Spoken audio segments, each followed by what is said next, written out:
할렐루야. 함께 묵도드림으로 주일 예배를 하나님께 드리겠습니다. 기도하겠습니다.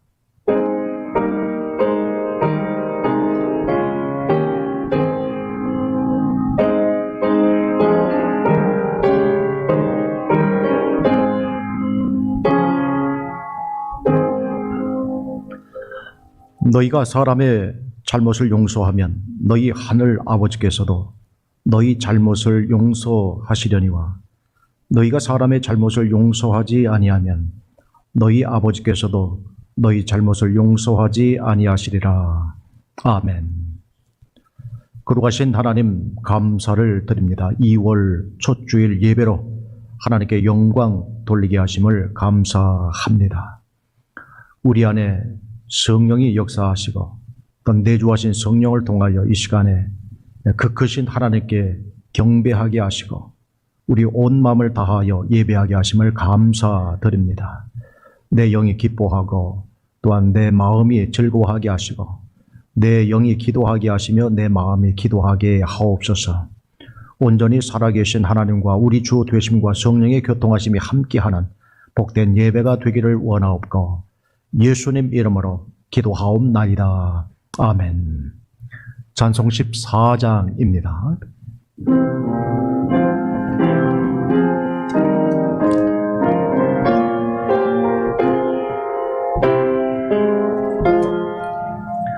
주리 하늘에 계시니 온천 어머니 주 앞에 전선에 천재 만물도 주 앞에 엎드려 그 거룩하신 이름을 늘 높이네. 주 언약하신 것 끝까지 지키니 저 하늘 나라 향하여 곧거리라. 주 얼굴 배울 때 내 마음이 기쁘고 영원히 주의 영광을 흥하리. 왕의 왕 되신 주 하늘에 계시니 이 세상 죄여 이기신 구주 예수. 저 천국 천사도 경외하고서 모성도 함께 영원히 늘 섬기네. 성삼위일체께 승리한 우리들 다 깊은 소리 높여서 감사드려. 창조주 하나님 내 주님 되시니 주 앞에 나도 엎드려 경배하네. 아멘. 장로님 기도해 주시겠습니다.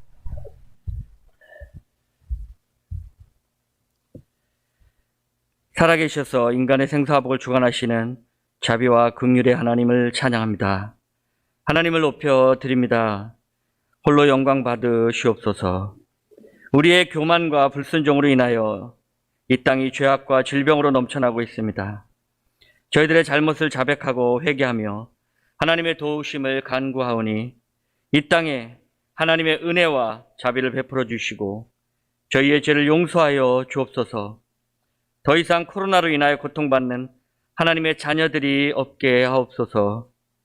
이 재앙으로 인하여 1년이 돼가는 지금까지도 감염의 두려움으로 인하여 마음 놓고 주님 앞에 나와 예배드리지 못하고 서로 교제할 수는 없지만 서로 소통하게 하시고 서로를 위해 기도하게 하옵소서. 보이지 않는 바이러스를 인정하면서 살아계신 하나님을 인정하지 못하고 지내왔습니다. 우리가 두려움과 불안을 이길 수 있는 것은 나의 힘도 아니요 능력도 아닌 오직 나의 신으로 오직 나의 성령으로 할 수 있음을 고백하오니 하나님 안에서 영원한 생명과 소명의 가치를 발견하게 하옵소서. 하나님 감사합니다. 이 땅의 질병으로 인해 우리의 귀를 열어주어 하나님의 음성을 듣게 하시고 이 땅의 교회들이 하나 되어 기도하게 하시니 감사합니다. 그래서 더욱 주님을 의지하여 담대하게 하시니 더욱 감사를 드립니다. 하나님, 각 나라에 파송되어 있는 선교사님들을 성령으로 인도하사 코로나로 인하여 복음의 전파가 멈추지 않게 하시고 더욱 강하게 사로잡아 주셔서 밟는 땅 곳곳마다 복음의 씨앗이 떨어져 열매 맺게 하옵소서. 하나님, 우리 조국 대한민국과 이 땅 미국을 돌아봐 주옵소서. 예배를 심어 거대하게 자라난 이 땅 미국과 복음의 씨앗이 자라나 울창한 나무가 된 조국 대한민국이 지금은 뿌리가 썩어 들어가 흔들리고 있습니다. 하지만 하나님, 아직 두 나라에는 썩지 않은 많은 기도의 용사들의 기도가 있습니다. 그 기도가 금대접에 담겨 하늘 보좌에 올려진 줄 믿사오니 그 응답이 내려오다 사단에 막혀 멈추지 않도록 더욱 깨어서 기도하는 우리 모두가 될 수 있기를 간절히 기도합나이다. 오늘 하나님의 말씀을 선포하는 목사님을 성령으로 강하게 사로잡아 주옵소서. 이곳에서 예배드리는 우리들과 온라인으로 예배드리는 우리 성도님들, 또한 3주 동안 병마와 싸우는 제이슨, 힘든 투석을 하고 있는 임명적 원사님, 또한 한국에서 온라인으로 예배드리는 우리 하평철 집사님, 우리 모든 BMC 성도님들, 말씀이 선포될 때 선포되는 말씀을 하나님의 음성으로 듣게 하시고 놀라운 하나님의 역사가 일어나는 시간이 되게 하옵소서. 우리에게 지혜를 주시고 하나님의 뜻을 따라 순종할 수 있는 믿음과 용기를 더하여 주시옵기를 간절히 바라오며 예수 그리스도의 이름으로 기도합나이다. 아멘.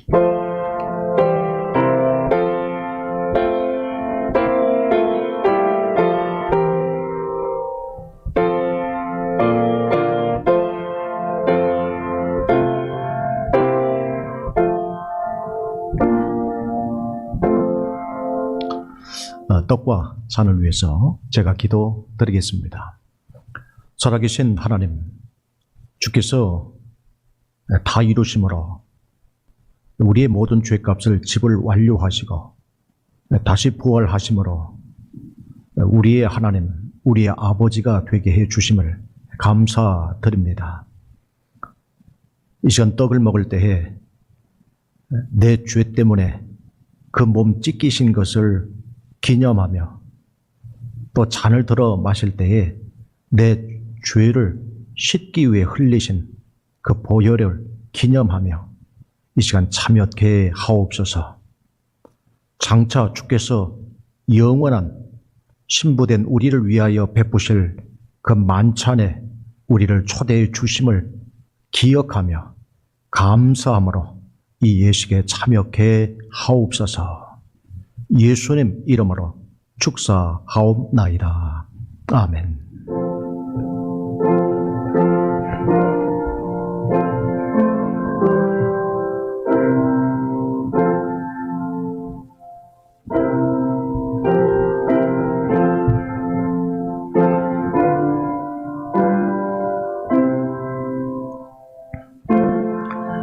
예수께서 이르시되 내가 진실로 진실로 너희에게 이르노니 인자의 살을 먹지 아니하고 인자의 피를 마시지 아니하면 너희 속에 생명이 없느니라.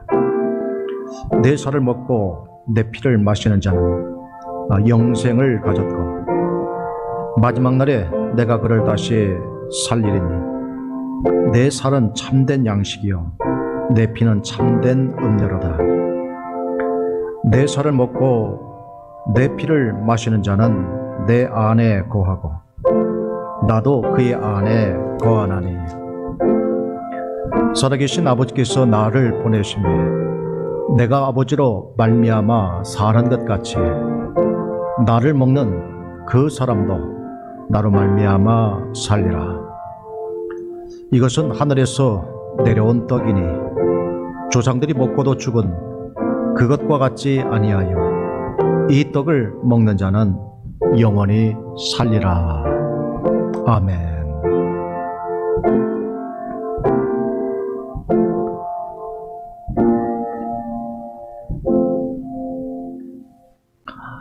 (50장) 3절 부르면서 준비한 예물을 하나님께 드리겠습니다.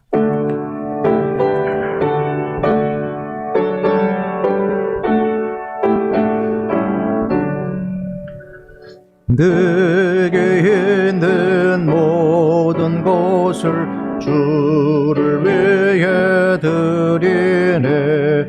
주의 성령 충만하게 내게 내려주소서. 주께 드리네, 주께 드리네. 사랑하는 그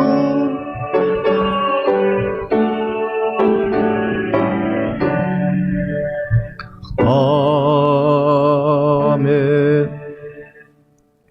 감사하신 하나님, 우리 속에 생명을 주시고 또 우리 마음에 소망을 두사 영혼을 바라보는 마음을 주시고 자연 속에 깃든 하나님의 신성을 바라보게 하심을 감사드립니다.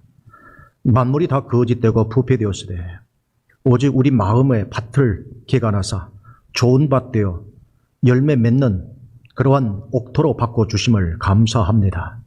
복음의 씨앗, 성령의 씨앗이 심겨져서 주님의 성품이 흘러나오게 하시고 성령의 열매들이 나타나게 하옵소서. 우리를 보내신 아버지의 뜻을 분별하사 이 땅에서 오직 예수님의 모습을 대신할 수 있게 하시고 각각 일한 대로 갚으신 하나님께서 심은 대로 거두게 하옵소서. 100배, 60배, 30배 열매 맺게 하여 주옵시고 각양 좋은 은사들을 더하여 주셔서 이제 이 땅에 하나님의 나라를 세워갈 때에 더욱 그 크신 능력들이 나타나게 하옵소서. 마귀의 권세를 멸하여 주시고 우리에게 철장 권세를 주셨사오니 질그릇 부수듯 부서뜨린 역사들이 나타나게 하옵소서. 어둠의 영들이 더 이상 우리 가운데 기숙하지 않게 하시고 모든 병마와 또한 우울하게 하는 모든 정신적인 악한 세력들도 다 우리에게서 떠나가게 하옵시고 가정에 이제 시름시름하게 하는 모든 악한 것들도 다 떠나가게 해 주시옵소서. 그리스도 예수의 능력이 오늘 우리 심령과 또한 가정과 수고하는 모든 일터에 함께해 주시어서 하나님의 나라가 되게 하시고 주의 평강을 우리 머무는 곳에 부어 주시옵소서. 예수님 이름으로 축복하며 기도드리옵나이다. 아멘. 오늘은 지난주 예고해드린 대로 공동의회에서 저희가 직분자 임명이 있습니다. 우리 본 교회에 이제 함께 직분자로 같이 사역하게 될 분들입니다. 우리가 코로나로 인해서 비대면 예배를 드리신 분들도 호명을 하겠고요. 후에 전달하도록 하겠습니다. 먼저 협동 안수 집사님으로 하평철 집사님, 집사님으로 우리 가나다 순으로 합니다. 강지후, 김혜진, 윤사라, 하은경, 하장수, 하혜영 집사님입니다. 오늘 이 자리에 함께한 우리 집사님들만 직접 드리도록 하겠습니다. 하나님 감사합니다. 주의 몸된 교회 일꾼들을 세워주시고 또 지금껏 충성됨으로 함께 사역하게 해주시고 또 이처럼 주님의 귀한 지체로 또 사역자로 부르시고 택하여 주심을 감사합니다. 우리 강지우 집사님 또 김혜준 집사님 또 함께 자리하지는 못했지만은 우리 하평철 집사님, 윤사라 집사님, 하은경 집사님, 하장수 집사님, 하혜영 집사님 우리 모두 충성된 주님의 일꾼들로 부르셨사오니 오직 주님의 부르심에 합당한 귀한 열매들로 주 앞에 드릴 수 있도록 축복해 주시옵소서. 예수님 이름으로 기도하옵나이다. 아멘. 제이슨 형제가 좀 많이 아픕니다. 코로나인 거 싶어서 검사를 했더니 코로나는 아니고요. 바이러스로 인해서 지금 한 3주째 네, 아주 건강한 사람인데 이제 좀 몸 좀 누운 상태가 좀 오래됐습니다. 그래서 다행히 우리 준이는 건강하고요. 엄마가 또 중간에서 많이 힘든 상황이 있습니다. 그래서 속히 치유될 수 있도록 기도해 주시고 또 아까 우리 장로님 기도 중에 또 기도해 주신 모든 분들도 다 강건하게 되기를 기도하고 또 같이 중보 기도해 주시면 좋겠습니다. 오늘 우리에게 우리 권사님 함께 해주셔서 감사합니다. 오늘 우리에게 주실 하나님의 말씀은 요한복음 21장 15절에서 25절. 자였으면 함께 합독합니다. 그들이 조반 먹은 후에 예수께서 시몬 베드로에게 이르시되 요한의 아들 시몬아 내가 이 사람들보다 나를 더 사랑하느냐 하시니 이르되 주님 그러하노이다. 내가 주님을 사랑하는 줄 주님께서 아시나이다. 이르시되 내 어린 양을 먹이라 하시고 또 두 번째 이르시되 요한의 아들 시몬아 내가 나를 사랑하느냐 하시니 이르되 주님 그러하노이다. 내가 주님을 사랑하는 줄 주님께서 아시나이다. 이르시되 내 양을 치라 하시고 세 번째 이르시되 요한의 아들 시몬아 내가 나를 사랑하느냐 하시니 주께서 세 번째 내가 나를 사랑하느냐 하시므로 베드로가 근심하여 이르되 주님 모든 것을 아시오매 내가 주님을 사랑하는 줄을 주께서 아시나이다. 예수께서 이르시되 내 양을 먹이라. 내가 진실로 진실로 내게 이르노니 내가 젊어서는 스스로 띠띠고 원하는 것으로 다녔거니와 늙어서는 내 팔을 벌리리니 남이 내게 띠띠우고 원하지 아니한 곳으로 데려가리라. 이 말씀을 하시면 베드로가 어떠한 죽음으로 하나님께 영광을 돌릴 것을 가리키심이로라. 이 말씀을 하시고 베드로에게 이르시되 나를 따르라 하시니 베드로가 돌이켜 예수께서 사랑하시는 그 제자가 따르는 것을 보니 그는 만찬석에서 예수의 품에 의지하여 주님을 파는 자가 누구오니까 묻던 자라라. 이에 베드로가 그를 보고 예수께 여짜오되 주님 이 사람은 어떻게 되겠시옵나이까?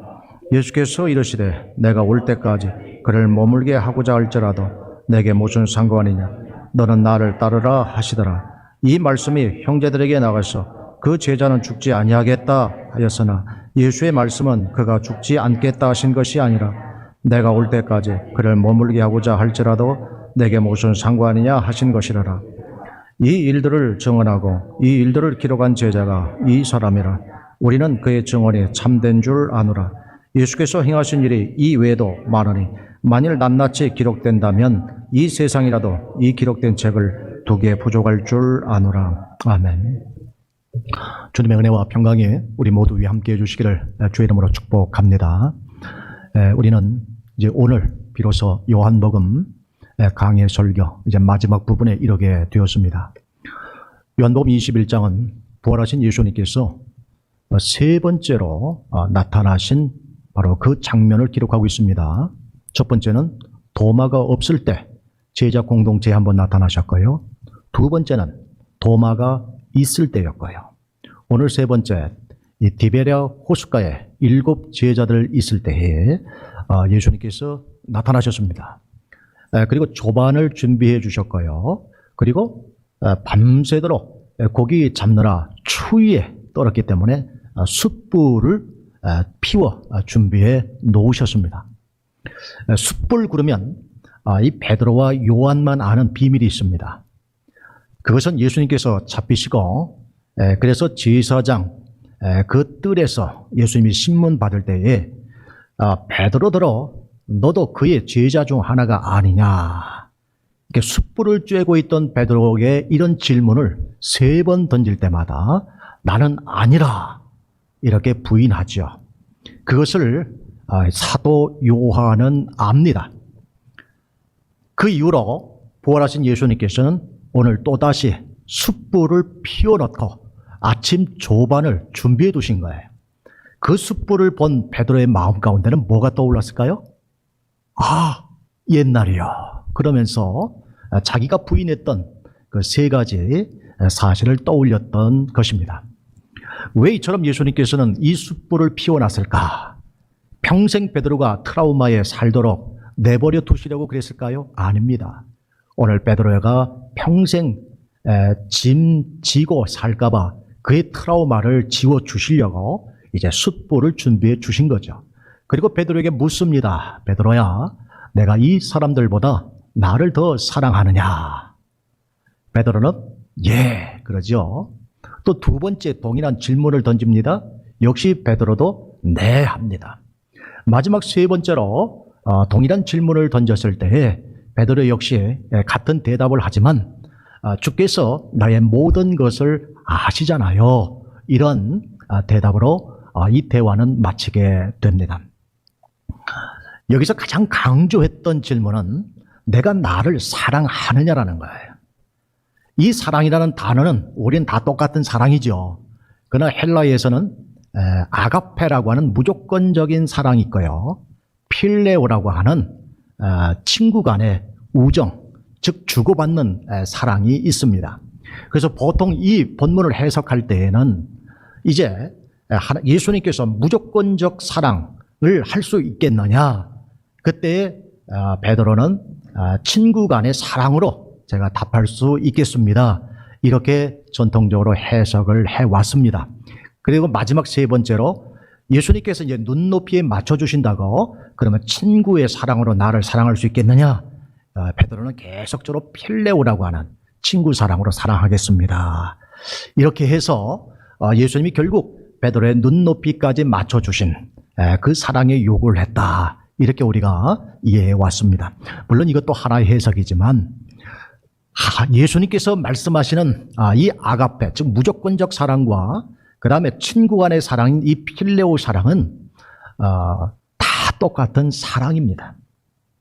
그래서 베드로에게 요청하는 건 뭐냐면 내가 나를 사랑하느냐, 그 사랑에 초점을 맞추고 있는 거예요.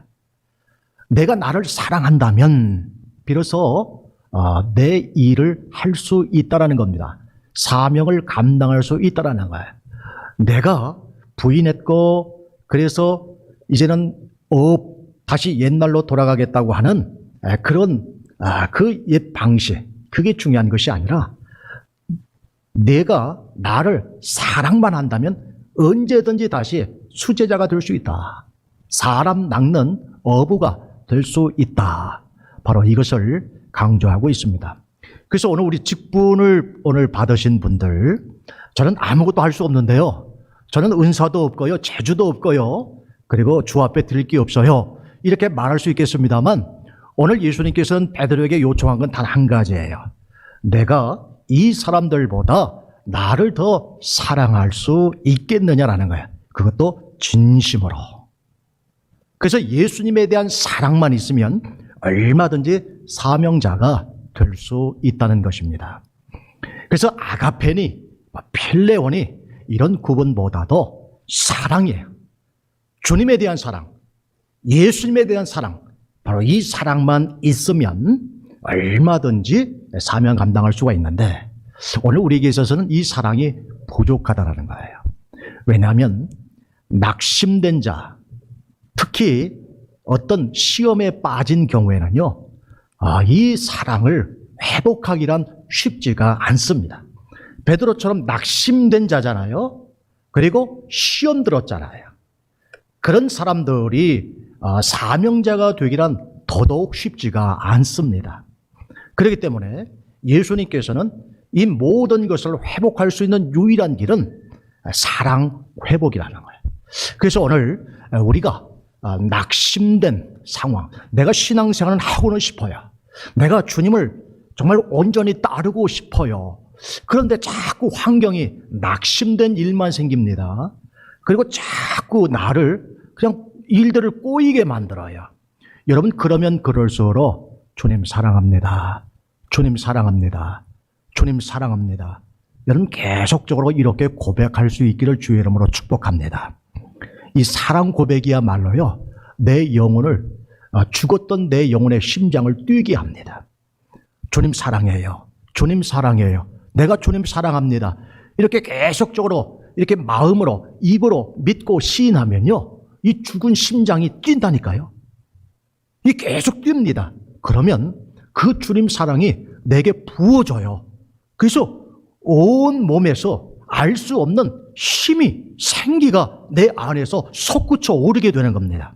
그것이 바로 위로부터 부어주는 하나님의 놀라운 사랑입니다. 우리가 연인들의 사랑도 내가 그를 생각만 해도 내 속에서, 내 몸에서 힘이 나오는데요. 하물며 절대적 하나님에 대한 주님 사랑해요. 주님 사랑하기를 원합니다. 내가 주님 사랑합니다. 이 마음의 신뢰의 고백이 이게 계속되면 계속될수록 위로부터 부어주는 놀라운 사랑이 있다는 거예요. 이것이 한두 번 했는데 저는 안 돼요. 여전히 맹숭합니다. 그럴 수 있겠지만은 여러분, 주님 사랑합니다. 내가 주님 사랑합니다. 주님 사랑해요. 이 사랑의 고백은 하면 할수록 주께서 우리를 더 붙들어 주시는 줄 믿으시기를 바랍니다. 우리는 왜 아가페니 혹은 필레오니, 왜 이것이 그렇게 그다지 중요하지 않는가 하면, 요한복음에 보면 똑같은 사건에 어떤 경우는 아가페로 쓰고 어떤 경우에는 필레오로 쓰더라는 거예요. 예를 들면 나사로가 죽습니다. 죽어가죠. 그때 누이가 이런 얘기를 하죠. 주님, 보시옵소서. 당신의 사랑하는 자가 죽었나이다. 그랬어요. 이때 사랑하는 자는 필레오, 친구 사랑이에요. 그런데 그 죽은 나사로를 예수님이 보시고 우십니다. 그때 유대인들이 그 우시는 예수님을 보고, 아, 저가 진정 나사로를 사랑했구나. 그때 사랑은 아가페란 말이죠. 그러니까 동일한 사건 속에서 이 사랑의 표현이 달리될 뿐, 다만 똑같은 것은 사랑했다라는 거예요. 예수님은 나사로를 사랑했고, 유대인들이 볼 때는 또 예수님이 나사로를 사랑했고, 다 사랑했다라는 거예요. 예수님의 사랑 방식은 필레오도 될 수도 있고 아가페도 될 수가 있는 거예요. 또 이런 기도가 있습니다. 하나님께, 아버지 되신 하나님께서 예수님을 사랑하십니다. 그때 사랑했던 이 사랑의 표현이 어떨 때는 아버지가 아들을 아가페적으로 사랑하세요. 또 어떤 경우는 아버지가 아들을 필레오로 사랑하세요. 그러니까 하늘에 계신 우리 하나님도 아들 예수님을 향하여 이 두 가지로 다 사랑하셨던 거예요. 그래서 우리는 이 아가페적인 무조건적인 사랑을 강요받는 것이 아니라, 때로는 우리도 아가페적인 무조건적 사랑을 할 수가 있는 거예요. 때로는 우리는 친구 간에 주고받는 기브 앤 테이크, 그런 사랑을 우리가 할 수 있는 거예요. 다만 중요한 것은 어떤 방식이든지 간에 우리는 사랑을 해야 된다는 거예요. 그래서 사랑함으로써 비로소 너희가 내 제자인 줄 알라 그랬습니다. 특히 사명자로서 회복되기를 원한다면 우리는 죄에 대한 이 회복과 함께 무엇보다도 주님, 내가 주님을 더 사랑하길 원합니다. 누구보다도요. 이 사람들보다 내가 주님을 더 사랑하길 원합니다라고 하는 이 간절한 소망이 있어야 되는데, 우리 말에는요, 이 사람들보다 돼 있어요. 그런데 헬라어에 보면 이것들보다, 이 두 가지를 다 같이 쓸 수가 있어요. 여러분, 사람을 향하여서는 이 사람들보다 이렇게 쓸 수 있지만은, 사람을 두고 이것들보다 나를 더 사랑할 수 있겠느냐 말할 수는 없죠. 그러면 이것들에 해당되는 건 뭘까요? 요한복음 21장에 보면 베드로가 동료들에게, 자, 우리 고기 잡으러 갈까? 그랬더니 6 제자들이 그럽시다 형님 하고 다 이 디베라 호수로 고기 잡으러 갔어요. 그리고 밤이 맞도록 고기를 잡으려 했지만 한 마리도 잡지 못했는데, 한 100여 미터쯤 떨어진 저쪽에서 누군가가 배 오른편에 그물을 던져라, 그 말 한마디에 그물을 던졌더니 그물이 찢어질 정도로 153마리 큰 물고기를 잡혔습니다. 그때 요한이 베드로더러 주님이시다, 그 말 한마디에 베드로가 겉옷을 입고는 물 위에 뛰어들어서 그 주님에로 가지 않았습니까?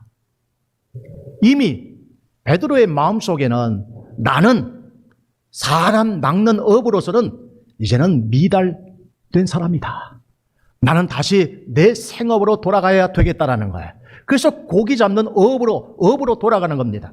그때 예수님께서는 베드로로 이야기합니다. 이것들보다, 이 고기 잡는 것보다, 이 생업보다 내가 나를 더 사랑하느냐라는 이 질문을 던지는 거예요.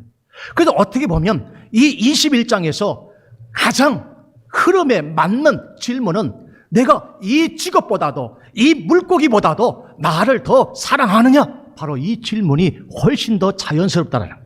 근데 헬라어에는 이것들보다 물질을 가리킬 수도 있고 또 사람도 가리킬 수도 있으니까 두 가지 해석이 다 가능한 거예요. 그런데 우리 성경에는 이것을 이 사람들보다 이렇게 이 해석을 수용한 것이죠. 여하튼 우리는 여기 있는 사람들보다도 내가 더 주님을 사랑하는 것은 이건 욕심이 아닙니다. 오늘 사랑하는 것만큼 오늘 우리는 더 많은 주의 일들을 감당할 수가 있어요. 또 이것들보다 내 생업보다 혹은 내 이 고기 잡는 것보다 어떤 사람에게는 피싱이 이제 이것들에 해당되죠. 또 어떤 사람은 헌팅이 이것이 자기의 사랑이 될 수가 있습니다. 그 어떤 것보다도 주님을 더 사랑할 수 있겠느냐라는 거예요. 그래서 내가 사명을 감당하려고 한다면 내가 좋아하고 있는 취미, 내가 그토록 쫓고 또 갈망하는 그 어떤 것보다도 주님에 대한 사랑이 더 간절해야 됨을 말씀하고 있습니다. 사랑하는 성도 여러분, 오늘 우리 사명자들, 우리 직분자들이 더욱 힘써 기도할 것은요, 주님 사랑하게 해주세요. 주님 첫사랑을 회복시켜 주세요. 주님, 내 이 사랑이 정말 주님의 나를 사랑하는 것만큼 나도 그 사랑의 그 수준까지 이르게 해주세요. 여러분, 우리 사랑이 날로 성장하고 성숙하게 되기를 주의 이름으로 축복합니다. 지금은 비교한다면 현재 내가 주님을 사랑하는 것만큼 또 무언가를 사랑하고 있을 거예요. 그것이 우리가 취미일 수도 있고 자녀일 수도 있고 또한 생업일 수도 있습니다. 그러나 이 사랑의 비교가 점점점 주님 사랑으로 더 크게 확장되기를 또한 주의 이름으로 부탁을 드립니다. 이제 예수님은 이렇게 사랑 고백을 들으시면서 베드로에게 내 양을 먹이라, 내 양을 치라, 그리고 양을 먹이라 이렇게 3번 말씀을 해 주십니다. 우선 여기서 가장 중요한 것은 모든 양들은 다 주님의 양이라는 거예요. 결코 내 양은 없습니다. 내 교인이 아니라 다 누구의 교인이에요? 주님에게 속한 우리 모든 양들입니다. 그래서 다 우리 직분자들도 주님께 속한 양이고 우리 모든 성도님들도 다 주님께 속한 양들이 다 주님의 양, 바로 주님의 양이 되는 거예요. 그래서 항상 우리는 누구를 대할 때 주의 양이다. 이게 주님께 속한 분이다. 여러분, 이런 감정으로, 이런 믿음으로 우리가 모든 사람을 대하셔야 됩니다. 두 번째는 내 양을 먹이라 그랬어요. 먹인다고 하는 것은 말 그대로 양떼들에게 풀을 뜯어 먹을 수 있도록 해줘야 됩니다. 이건 다른 말로 말하면 가르침과 양육을 가르쳐 말하죠. 가르쳐야 되고 양육해야 돼요. 그러면 내 양을 치라고 하는 건 뭡니까? 친다고 하는 것은 말 그대로 감독하는 것이고 그 다음에 다스리는 것까지 포함해서 이것을 친다고 합니다. 보통 감독이라고 하는 것은 보호하는 거죠. 때로 우리는 이적과 기적을 행함으로써 양들을 보호하고 때로는 양들을 감독할 때가 있습니다. 때로는 우리는 내 양들을 위해서 내가 성령의 능력을 힘입어서 더러운 귀신들을 내쫓아내고요. 또한 그의 병 낫기를 위해서 간절히 기도함으로 그가 낫게 되면 그 이적과 그 기적을 통해서 그가 이제 영적 세계의 어둠으로부터 보호함을 입게 될 뿐만 아니라 그는 이제 더욱 이제 주님의 양으로서 다스림을 받게 되는 거죠. 그래서 양을 먹인다고 하는 것은 가르침과 양육이라고 한다면 양을 친다고 하는 것은 이것은 보호해 주시는 것과 그리고 다스려 주신다고 하는 바로 이 두 가지입니다. 그래서 베드로에게 내 양을 먹이라, 그 말은 가르치라, 양육하라는 거고요. 양을 치라는 것은 보호해 주라, 그리고 그들을 다스려라, 바로 이러한 의미가 됩니다. 실제로 이 말씀을 예수님이 베드로에게 3번 말씀했지만 베드로는 내가 주님을 사랑하는 줄 주님이 아십니다만 그랬지 내 양을 먹이라 그랬을 때 예, 내 양을 치라, 내 양을 먹이라, 예. 3번 다 대답을 했습니까? 예수님의 이 3가지 질문에 베드로는 한 번도 예라고 대답을 하지 않습니다. 그저 침묵합니다.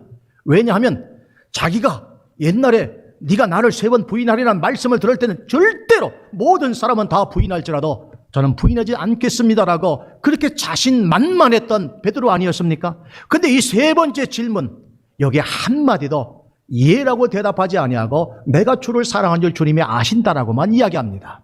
예가 없어요. 예가 없습니다.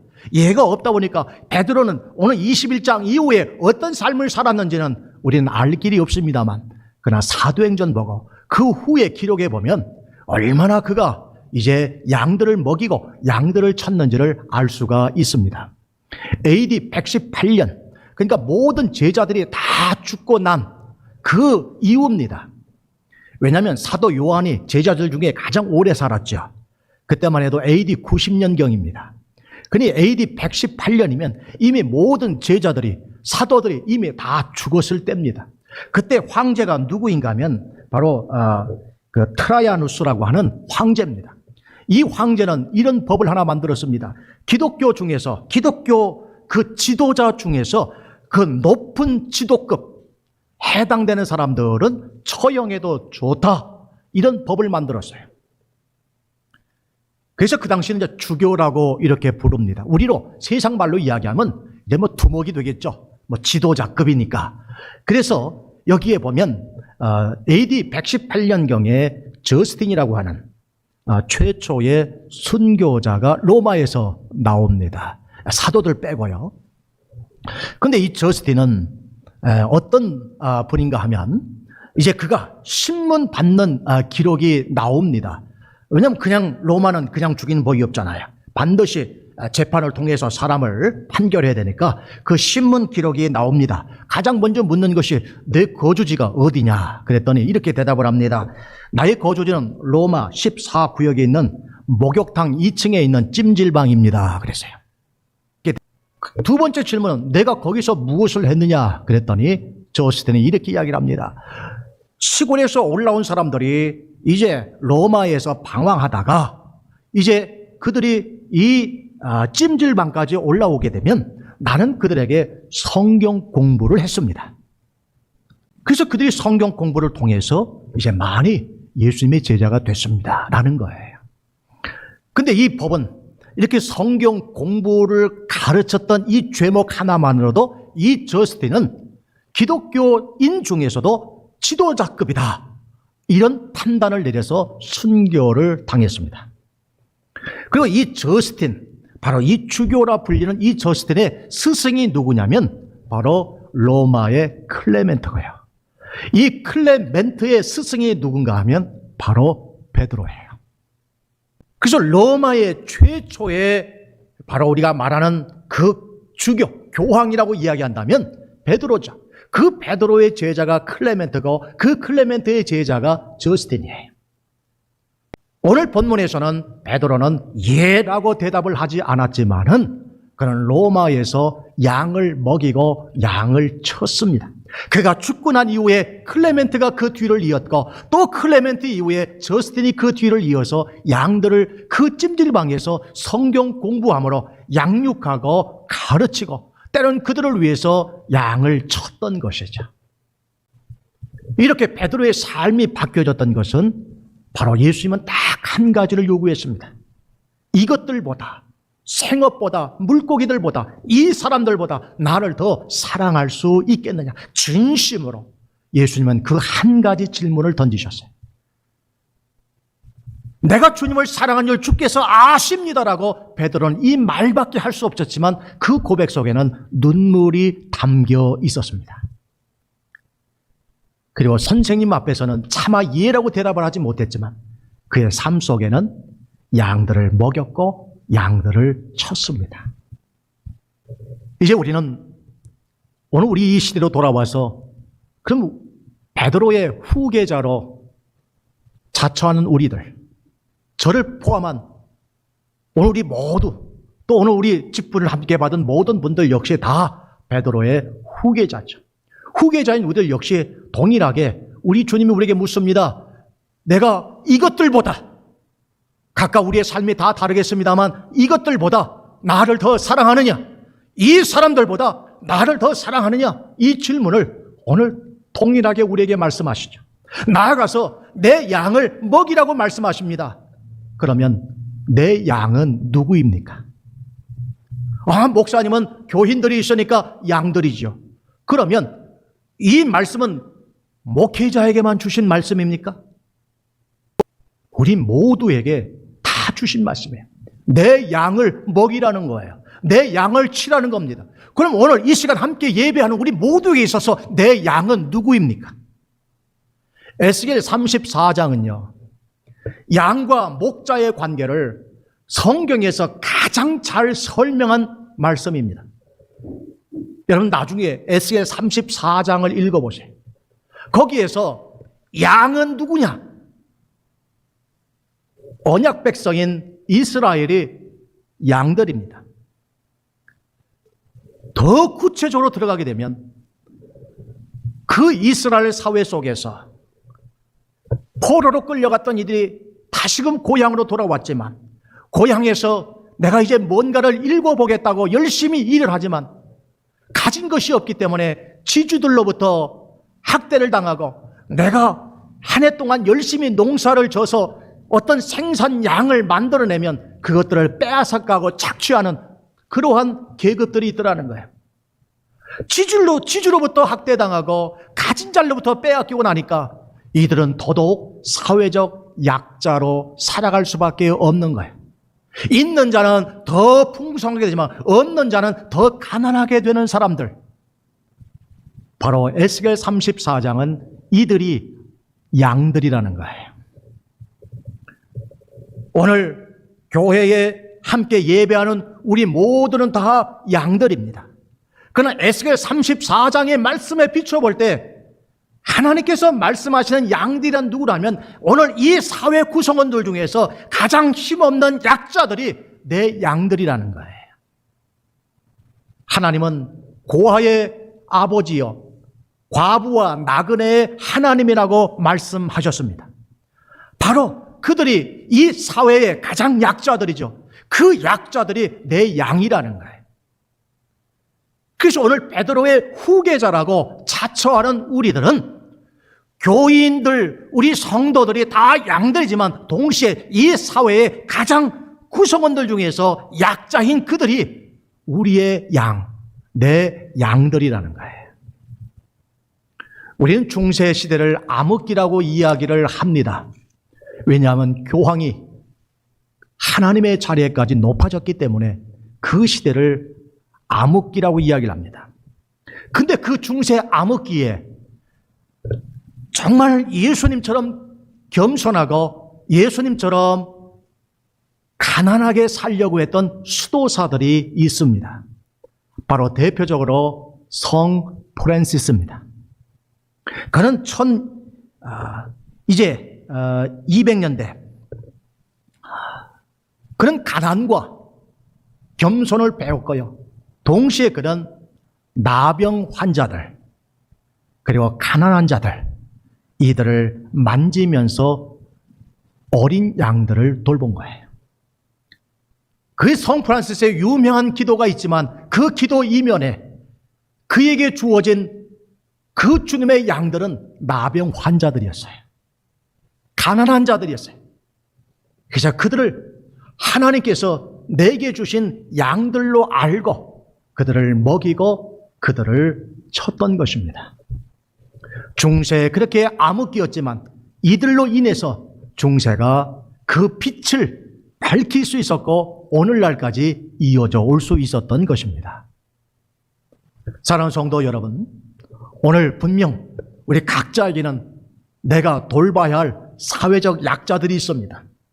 그건 약자로만 생각지 마시고 오늘 하나님께서 나더러 그 양들을 먹이고 그 양들을 치라고 내게 위임해 주신 바로 양들입니다.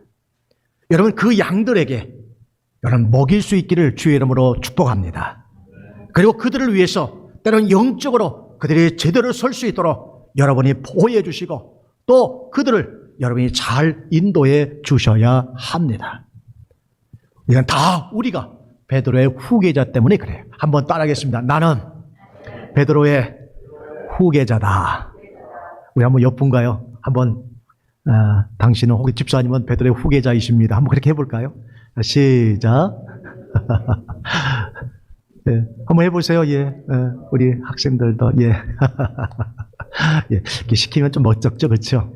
저도 그래요. 누가 시키면 이렇게 목사인 저도 이렇게 시키면 그런데 막상 또 제가 이렇게 시킴을 당하면 좀 멋쩍더라고요. 예, 우리는 다 베드로의 후계자입니다.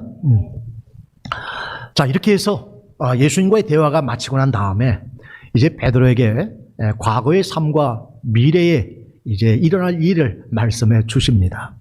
젊어서 네가 원하는 대로 띠띠고 살았지만은 늙어서는 이제 두 팔을 벌리고 그리고 띠를 띄우고 원치 않는 것으로 끌려가게 될 것이다. 이런 말씀을 하세요. 이 말씀을 우리가 참 많이 들었어요. 베드로의 과거에는요, 예수님이 발을 씻기려고 하면 아우 제발은 안 됩니다. 그랬죠.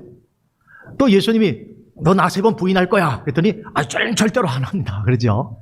그 다음에 또 우리가 21장에 들어오면 사람 남는 업으로 이렇게 부르셨건만 다시 고기 잡으러 생업을 내가 다시금 그걸로 돌아가겠다. 얼마나 과거에 자신이 원하는. 그러니까 여러분 이렇게 생각하시면 돼요. 여기 허리띠가 있죠. 허리띠가 있어요. 이 허리띠가 있으면 사실 이 오른손으로 내 허리띠를 딱 잡으면 어떻게 해요? 내가 그냥 이게 내가 이끌면 내가 가고 싶은 대로 가는 거예요. 내가 오늘 여기 가고 싶으면 그냥 이리 가는 거고요. 나 오늘 여기 가야지 하면 그냥 이렇게 가는 거예요. 그러니까 젊어서는 그냥 베드로가 하고 싶은 대로 다 한 거예요. 근데 나이 들어서는요. 나이 들어서는 베드로가 어떻게 될 것을 말씀하죠. 우선 내 팔을 벌리리니 그랬어요. 그렇죠. 자, 베드로가 두 팔을 벌렸어요. 두 팔을 벌리게 되면 이건 어떠한 죽음을 맞이하는 거죠? 이건 뭐가 떠올립니까? 그렇죠. 예수님도 십자가상에 두 팔을 어떻게 하십니까? 벌리는 죽음을 당했죠. 바로 베드로가 이런 십자가 처형을 당할 것을 지금 예수님이 말씀하시는 거예요. 그 다음에 두 번째는 뭡니까? 이제 남이 내게 띠띠우고 그랬어요. 이제는 다른 사람이 베드로를 어떻게 해요? 결박한다는 거예요. 옛날 말로 포승줄이라고 그러죠. 그 다음 마지막 세 번째는 뭡니까? 원하지 아니하는 곳으로 데려가리라. 어디겠어요? 처형장이에요. 지금 얼마 전까지만 해도 내가 나를 3번 부인하리라 말씀했고요. 부활하신 예수님은 지금 베드로를 뭐라고 말씀하는? 너는 나처럼 십자가 죽음을 당할 것이고 남이 너를 묶어서는 너를 처형장으로 끌고 갈 것이야. 지금 미래의 베드로의 모습을 지금 말씀해 주는 거예요. 이 말을 듣는 순간에 지금 베드로는 자신의 미래가 보이는 거예요. 자신의 종말이 보이는 거예요. 부인하는 것도 자신이 경험해 보니까 너무나도 두렵고 떨리는데 이제는 자신이 예수님처럼 십자가에 죽을 뿐만 아니라 그리고 그 복음 전하다가 죽게 될 자신의 그 종말을 들었을 때 베드로의 마음은 어땠을까요? 그런 베드로로 들어 오늘 예수님은 19절에 이렇게 말씀하시죠. 베드로에게 이르시되 나를 따르라. 네 종말이 이러해. 네 마지막은 이렇게 돼. 너는 나를 따르라. 베드로 대답했어요? 안 했어요? 베드로 대답했습니까? 안 했습니까? 예, 안 했어요. 그리고 돌이켜서는 누구를 바라봅니까? 그러면 쟤는요? 제가 누구예요? 저 요한은요? 제 종말은 어떻게 되는지 말씀해 주셨는데요. 제 요한은 어떻게 되는데요? 바로 이렇게 역질문을 해요. 지금 베드로는 대답하지 않았어요. 그런데 예수님이 요한더러 어떻게 되냐는 질문을 받고는 예수님이 이렇게 대답을 하죠. 내가 올 때까지 그를 머물게 하고자 할지라도 내게 무슨 상관이냐? 너는 나를 따르라. 비교하지 마. 그 얘기입니다. 그 다른 사람 볼 게 없다는 거예요. 왜냐하면 예수님을 따르는 방법이 다 다르다는 거예요. 요한이 나를 따르는 방법이 있듯이 너는 너의 방법대로 나를 따라온다는 거예요. 그러면 요한이 예수님을 따르는 방식은 뭐예요? 내가 올 때까지 그를 머물게 한다고 그랬어요. 내가 올 때까지 그를 머물게 한다. 이 말씀을 듣고 제자들이 오해합니다. 아, 요한은 영원히 산다. 왜냐하면 지금 부활하신 예수님이 올라가셨다가 언젠간 내려오시잖아요. 그럼 마지막 때거든요. 그러면 그때까지 내가 올 때까지 그를 머물게 이 세상에 있도록 하게 한다고 하니까 다들 요한은 영생한 줄 알았어요. 이 말씀만 보면 그렇게 되죠. 그런 의미가 아니라는 거예요. 예수님이, 그 부활하신 예수님이 언제 다시 요한에게 옵니까? 언제 다시 요한에게 왔어요? 요한계시록을 쓸 때 다시 와요. 요한복음을 마치고 한참 시간이 흐르죠. 백발이 상상한 요한에게 주님이 계시를 보여주고 그를 하늘로 끌려가요. 하늘로 올려줘요. 그리고 거기에서 빛난 보석과 같은 누구를 만납니까? 주님 만나죠. 두루마기를 뗄 자가 없는 거예요. 울고 있더니 천사가 울지 마라. 다윗의 자손, 그 어린 양, 그 예수가 이기었으니 그만이 이 인을 뗄 수가 있다. 주님 만나잖아요. 다시 올 때까지란 예수님이 그 마지막 계시를 주기 위하여 요한에게 올 때예요. 그리고 사도 요한은 요한계시록을 쓴 후에 그리고 죽어요. 그래서 요한의 삶은 주님께 계시를 받아서 요한복음을 쓰고 주님께 계시를 받아서 계시록을 썼어요. 왜? 이제는 사도들이 다 죽고 예수님에 관한 그것을 전해야 되겠는데 예수님은 한 자도 글을 남긴 적이 없어요. 그래서 사도 요한은 글을 남겨야 돼서 요한복음을 쓰고 요한 1, 2, 3서를 쓰고 그럼 마지막 계시 주님 오셔서 계시록을 쓰게 하시죠. 그게 요한의 사명이에요. 베드로는요. 베드로는 그는 어디든 가가지고 뭘 먹여야 돼요?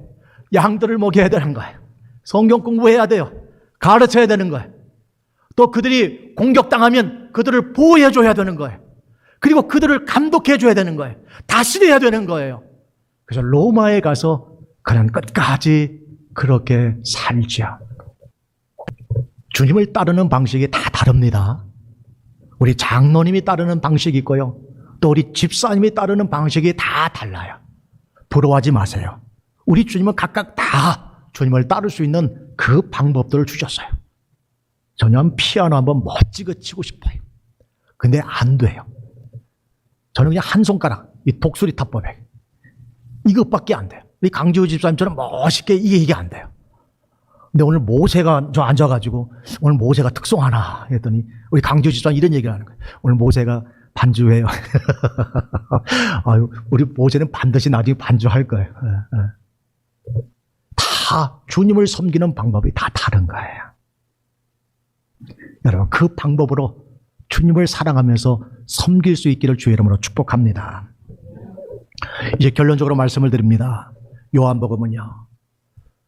요한복음은요, 구원이 뭐냐예요. 구원이 뭡니까? 죽어서 천당 가고 우리 죄 용서받고 그래서 저 영원한 천국 백성이 되는 거, 이것이 우리의 구원으로 이제까지 생각을 했어요. 그러면 죽어서 가는 그 구원이라면 오늘 내가 구원받은 지금은 어떻게 살아야 되냐는 거예요. 구원받은 10대는, 구원받은 20대는, 구원받은 30대는 그러면 어떻게 살아야 되느냐는 거예요. 바로 거기에 대한 답을 주는 거예요. 그래서 요한복음은 천국이 먼저가 아니라 예수님이 누구냐, 이것부터 우리에게 질문을 던지기 시작한 것이 요한복음 1장 2장이에요. 예수님이 누구냐? 예수님은 하나님의 아들이요, 예수님은 그리스도라는 거예요. 하나님의 아들이란 뭡니까? 예수님이 이 땅에 오실 때 하나님의 아들이라고 하는 DNA를 가지고 오신 거예요. 그래서 누구든지 예수님을 영접하기만 하면 그 하나님의 아들이란 DNA가 오늘 우리 속에 옮겨진다는 거예요. 그래서 내 속에 하나님의 아들이라고 하는 시드가 심겨져요. 그래서 나는 영접하는 순간, 믿는 그 순간에 하나님의 아들로 우리가 거듭나게 된다는 거예요. 그래서 예수님이 누구냐? 하나님의 아들 DNA를 갖고 오셨고, 누구든지 그를 영접하는 자, 곧 그 이름을 믿는 자들에게는 하나님의 자녀가 되는 그 권세를 주신다. 그리고 우리는 다 구원이라고 하는 것은 영생이고, 영생은 뭐냐? 종자예요. 시드예요. 예수님을 하나님의 아들로 믿는 순간에 우리의 구원이라는 영생이 동시에 오고, 그 영생 속에는 시드가 심겨지는 거예요. 하나님의 아들이란 DNA가 우리 속에 심겨진다는 거예요. 그러니까 동시에 예수님은 그리스도라는 거예요. 그리스도는 아담과 하와가 이 세상을 마귀에게 팔아버렸습니다. 팔아버린 이후로는 다스렸던 그들이 이제는 마귀로부터 다스림을 받는 거예요. 질병으로부터 다스림을 받게 된 거예요. 가난으로부터 다스림을 받게 된 거예요. 그런데 하나님의 아들을 우리가 그리스도로 고백하는 순간에 우리에게 기름을 부어 주시는 거예요. 그래서 이제 우리더러 왕처럼 다스리라는 겁니다. 선지자처럼 선포하라는 거예요. 제사장처럼 남을 위해서 너희가 기도하라는 거예요. 그러한 기름 부음을 통해서 구원받은 그때부터 너희는 다스리며 살아라는 거예요. 요한복음은 지금 바로 죽음을 앞둔 사람에게도 내가 예수님을 믿으면 천국 가는구나, 여기에 대한 답도 주지만 20대, 30대 젊은 날에 주님 영접한 우리가 앞으로 죽을 날까지 어떻게 살아야 될 것을 말씀해 주고 있는 책이라는 얘기예요. 그래서 우리더러 왕처럼 살아라는 얘기입니다. 어깨 펴시고요, 왕처럼 사시라는 거예요. 선지자처럼 우리가 때로 꿀을 주지만 모든 사람에게 다 꿀만 줄 수는 없어요. 때로는 쓴 약도 줘야 되잖아요. 때로는 그렇게 하라는 거예요. 제사장처럼 어떤 양의 문제를 내 문제처럼 알고 하나님 앞에 나아가서 씨름하라는 거예요. 그래서 하나님은 그 일하라고 계속 성령으로 기름 부어주시는 거예요. 그 일하라고, 왕의 일을 하라고, 선지자와 제사장 일을 하라고 계속해서 우리에게 기름 부어주신다는 거예요.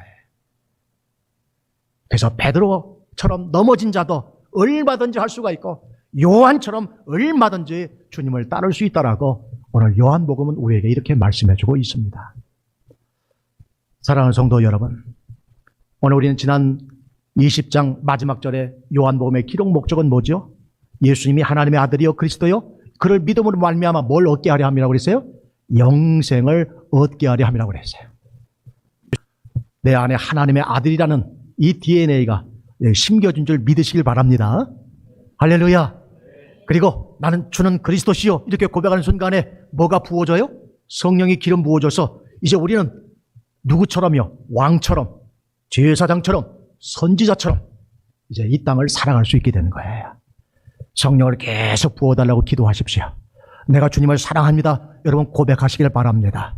내가 낙심되고 시험에 드는 사람일수록 주님 더 사랑하길 원한다 고백하세요. 그럼 반드시 회복되어 베드로처럼 크게 저와 여러분이 쓰임받을 줄로 믿습니다. 우리 찬송 399장 우리 1절하고 4절만 부르겠습니다. 1절, 3절.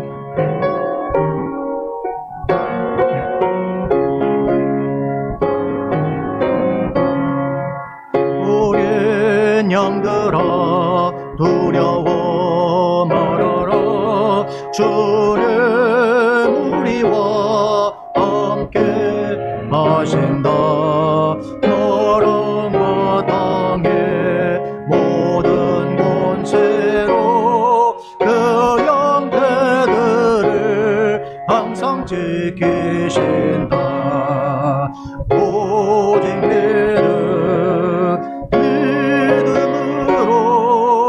두려워 없으리. 오직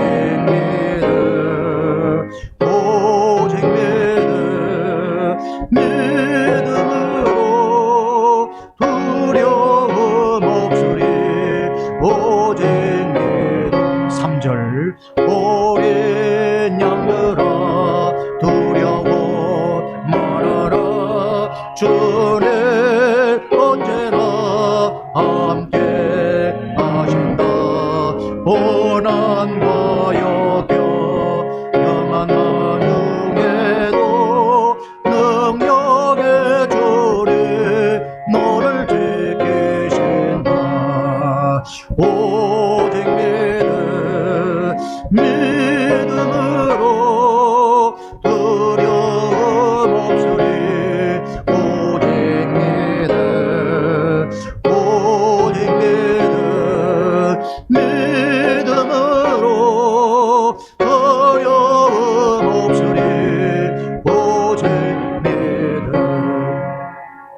이제 우리 합심으로 오늘 내게 주신 하나님의 말씀, 또 오늘 본문의 말씀 붙들고 같이 한번 합심으로 기도합니다. 할렐루야. 구하시고 자비로우신 아버지 하나님, 이 시간 주 앞에 감사를 드립니다. 살아계신 아버지 하나님, 주님 오늘 우리에게 다시 한번 사랑을 더해 주시기를 원합니다. 식어진 사랑, 무심하는 사랑, 또 하나님 이제 불이 꺼진 사랑, 또 내 마음에 이제 잿더미처럼 상처만 남은 사랑, 부인하고 또한 이제 주 앞에 온전히 쉴 수 없는 연약함, 그런 무리신 모습이 되고 말았습니다.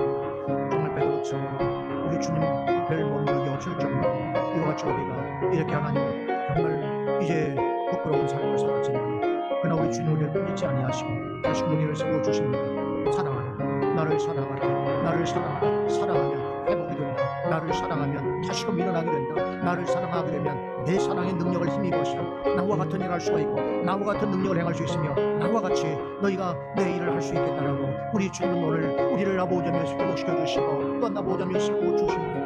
자비하신 아버지 하나님, 오늘 아버지면서 일어나게 하여 주시옵소서. 오늘 사망의 이런 아버지 환경에서 일어나게 하여 주옵소서. 시련의 늪에서도 빠져나오게 하여 주시옵소서. 또 하나님 곤란에 아버지며 중에 있을지라도 아버지면서 일어나게 하여 주시옵소서. 하나님 내가 심히 낙심 중에 있다 할지라도 아버지 하나님 이제 그때 하시오 아버지며 주님을 사랑합니다. 내가 주님을 사랑합니다. 오직 주님밖에 없습니다. 오직 주님밖에 없습니다. 그 믿음 하나로 일어나게 하여 주옵소서. 그 믿음으로 하시금 서게 하여 주시옵소서. 그 믿음으로 이 앞에 아버지 하나님 고백되게 하여 주옵소서. 내가 이것들보다도 내가 더 사랑, 내가 이것들보다 내가 이 사람들보다 내가 더 주를 사랑한다. 하나님 전에는 알지 못하고 그냥 내가 고난 중에 내가 역경 중에 내가 시험 중에 비로소 깨닫고 알고 보니 오직 주님밖에 없다라고 하는 하나님의 이 고백이 더 진실함으로 주 앞에 나보자며 세워진 바 되어져서 여호와여 나보자 앞에 나보지 하나님 어서 나보자며 이 시대에 우리 안에 이제 나보자며 설서 싸우네 나보자며 실기는 하나님 나보자며 섬기게 하여 주시옵소서. 아버지하며 이 나보자며 섬겨드리는 아버지하며 섬겨드릴 수 있도록 이렇게 해서 나보자며 세워여 주시옵소서. 우리 계속해서 한 번만 더 기도합니다. 우리 그 아프신 분들이 참 많이 있습니다. 여러분 생각나시네 기도해 주시고, 또 시간 같이 함께 기도할 분은 우리 제이슨을 위해서 우리 같이 한번 합심으로 기도하겠습니다. 살아계신 아버지 하나님, 이전 주님 앞에 간구합니다. 사랑하는 아들을 주님 붙잡아 주시옵소서. 하나님 붙들어 주옵소서. 주의 능력으로 덧입혀 주시옵소서. 주의 능력으로 덧입혀 주시옵소서. 주의 능력으로 덧입혀 주셔서 주님 아들의 능력이 그 속에 함께해서 하나님의 회복될지어다. 예수 이름으로 명하노니 회복될지어다. 머리에서 발끝까지 열이 떨어지게 하시고 빈혈이 사라지게 하시고 기침이 사라지게 하시고 그 몸 안에 틈타도록 모든 바이러스들이 다 소멸될지어다. 예수 이름으로 명하노니 모든 바이러스들은 다 불태워 주시옵소서. 불태워 주시옵소서. 소멸될지어다. 예수 이름으로 명하노니 소멸될지어다. 함께 고통하는 우리 주의 백성들을 주님 기억하여 주시옵시고, 주께서 이 시간도 전에 한 분 한 분마다 하나님 안수하여 주시고 하나님 머리에서 발끝까지 깨끗함을 입을지어다. 깨끗함을 받을지어다. 깨끗해질지어다.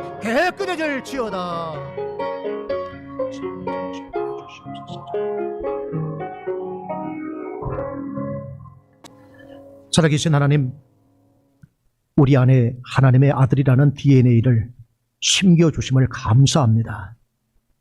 예수님의 아버지, 예수님의 하나님이 오늘 나의 하나님으로 나의 아버지로 고백되게 해주심을 감사합니다. 이제 우리는 이 하나님의 DNA, 이 종자를 옮겨 심는 베드로처럼 이제 우리 삶이 이 종자를 옮겨 심는 이 사명을 감당하며 살게 하여 주옵소서. 내가 가는 곳마다 하나님의 DNA를 심는 이 작업이 있게 하여 주옵소서. 이 작업을 위해 내 삶의 우선순위로 두고 살게 하여 주셔서 각각 사는 주님을 따르는 방식이 다 다를지라도 그러나 오직 이 하나님의 DNA, 이 아들의 DNA, 이 그리스도 되심을 우리가 날마다 이 옮겨 심는 이 전도의 사명을 감당할 수 있게 해 주시옵소서. 이제는 우리 주 예수 그리스도의 은혜와 하나님 아버지의 무한하신 사랑하심과 성령 하나님의 역사하심이 우리 사랑 모든 성도님들 머리 위에와 또한 가정과 죄 몸된 교회와 이 땅 위에 이제로부터 영원토록 함께해 주옵시기를 간절히 축원하옵나이다. 아멘.